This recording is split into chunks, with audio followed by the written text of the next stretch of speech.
شیرخان افغان وایي چې خان بابا سره مقابله کوم خو په دې شرطونو باندې. دوستانو دغه شرطونه یې څه دي؟ څو ورځې وړاندې چې کومه د مقابلې ویډیو په سوشل میډیا وایرل شوې وه د هغې حقیقت څه؟ نن شیرخان افغان د یو داسې حقیقت نه پرده پورته کړې ده چې تاسو به ټول ډیر زیات حیران شئ. شیرخان افغان او خان بابا چې نن سبا د سوشل میډیا سرټکي جوړ شوي دي ځکه چې څو ورځې وړاندې د دوی د مقابلې باره کې خبرې روانې وې او شیرخان خان بابا له چیلنج هم ورکړی و.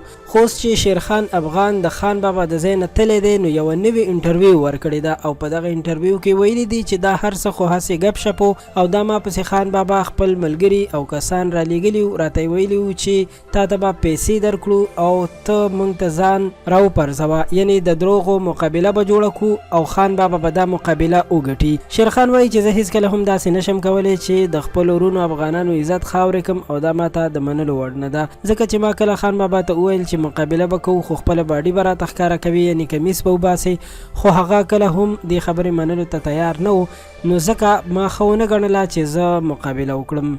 د خان بابا په یوټیوب باندې هم هغه یو خپله ویډیو شیر کړې ده او انټرویو ورکړې ده. ویلي دي چې ما له الله پاک په ټوله دنیا کې عزت راکړی دی او ټول خلک مې پیژني که څوک راپسې بد هم وایي ودې وایي خو موږ چا پسې بد نه وایو او د شیرخان باره کې ډېرې خبرې نه دي کړي خو دومره ویلي دي چې موږ هیڅکله هم د چا بېعزتي نه کوو او افغانان زموږ ورونه دي چېرته چې پښتانه وي په موږ ګران دي او موږ د شیرخان مخکې کول غوښتل او هغه مو په خلکو پیژندلو زموږ مقصد هیڅکله هم نفرت خورول نه و. ډیرو ملګرو ویلي چې خان بابا او شیرخان هسې ګپ جوړ کړو نو واقعا چې ټول حقیقت همدا و که اوس دا تاسو ته ګپ شپ ښکاري او که هر څنګه وي خو موږ دا خبر تر تاسو در ورسوو اوس دا فیصله په تاسو پرېږدو ځکه چې اوس ټوله خبره معلومه شوه. د پښتو پوسټ دا ویډیو همدومره وه.